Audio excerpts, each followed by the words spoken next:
Jaipur police के ASI Surendra ने लगाई जान की बाजी। सीएम के काफिले में घुसी टैक्सी के सामने आए अस्पताल में आखिरकार उन्होंने दम तोड़ दिया। दरअसल जयपुर में मुख्यमंत्री के काफिले के साथ एक टैक्सी की टक्कर हो गई थी। सीएम के काफिले की सुरक्षा में तैनात एएसआई सुरेंद्र ने अपनी जान की बाजी लगा दी। इस हादसे में कई लोग घायल हुए। टैक्सी चालक को भी रोका गया था, फिर भी वह काफिले तक पहुंच गया था। यह वीआईपी सुरक्षा में बड़ी चूक मानी जा रही है। हाल ही में कई ऐसी घटनाएं हुई हैं। मुख्यमंत्री ने उच्च स्तरीय इस संबंध में बैठक भी बुलाई है। घटना जगतपुरा के अक्षय पत्र चौराहे पर दोपहर 3:30 बजे हुई थी। टैक्सी ने एएसआई को टक्कर मारी और फिर काफिले की गाड़ियों से टकरा गई। एएसआई सुरेंद्र, डीएसपी अमीर हसन समेत कई लोग घायल हुए थे। इलाज के दौरान एएसआई सुरेंद्र ने अस्पताल के अंदर दम तोड़ दिया है। मुख्यमंत्री भजनलाल शर्मा ने उनके निधन पर दुख व्यक्त करते हुए कहा है कि जयपुर में दुर्भाग्यपूर्ण वाहन दुर्घटना में सहायक उप निरीक्षक एएसआई सुरेंद्र के निधन व अन्य नागरिकों के घायल होने की घटना अत्यंत दुखद है।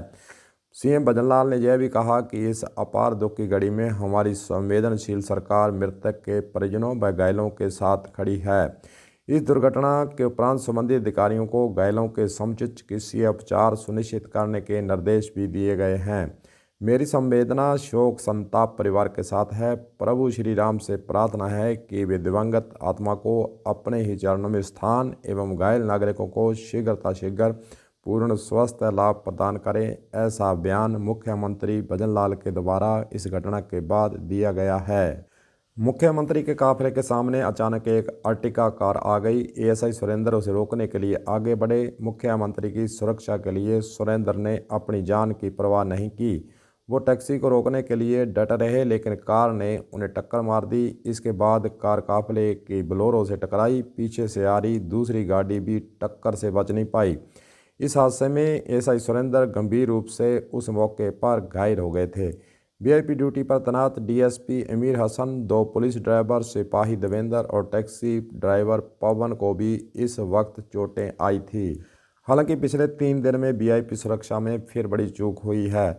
यह घटना वीआईपी सुरक्षा में एक बड़ी चूक मानी जा रही है। जयपुर में हाल ही में कई बार वीआईपी सुरक्षा में चूक की घटनाएं सामने आई हैं। 3 दिन पहले ही मुख्यमंत्री के काफिले के सामने एक बाइक सवार आ गया था।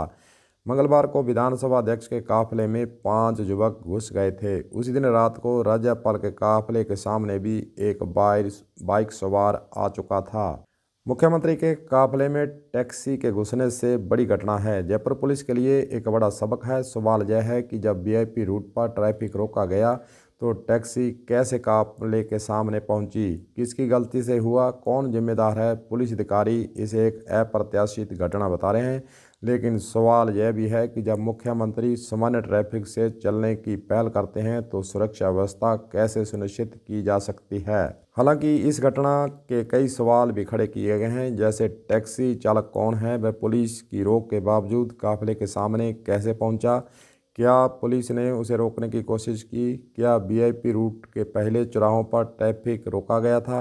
इन सभी सवालों के जवाब ढूंढना जरूरी है। इस घटना को गंभीरता देखते हुए मुख्यमंत्री ने डीजीपी समेत पुलिस अधिकारियों को हाई लेवल मीटिंग बुलाई है। इस घटना से वे काफ़ी चिंतित भी नजर आ रहे हैं।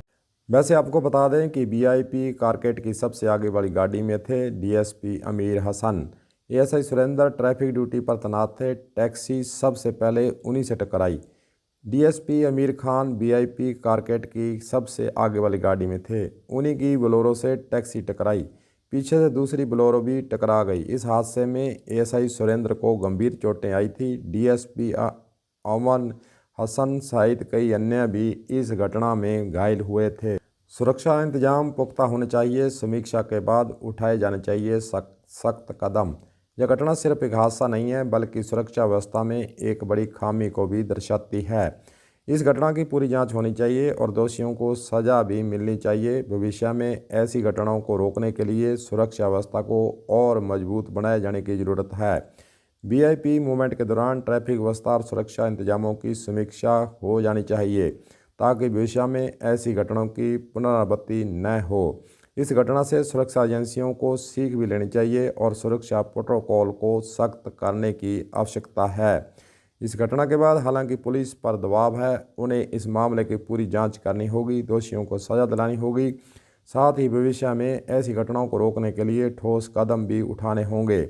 यह सुनिश्चित करना होगा कि वीआईपी की सुरक्षा में कोई चूक न हो। इस घटना के बाद पुलिस को सुरक्षा व्यवस्था की समीक्षा करने के लिए आगे आना चाहिए और सुधार उसके अंदर होना चाहिए, और यह भी देखना चाहिए कि ट्रैफिक व्यवस्था को कैसे बेहतर बनाया जा सकता है ताकि वीआईपी मूवमेंट के दौरान किसी तरह की असुविधा न लोगों को हो, न वीआईपी के अंदर जो काफिला जा रहा है उनको हो। देखते हैं पुलिस महकमे के द्वारा आने वाले दिनों में इस प्रकार की घटनाओं को रोकने के लिए क्या राजस्थान के अंदर कदम उठाए जाते हैं। कलम न्यूज़ के लिए गुरदेव सिंह सैनी की रिपोर्ट।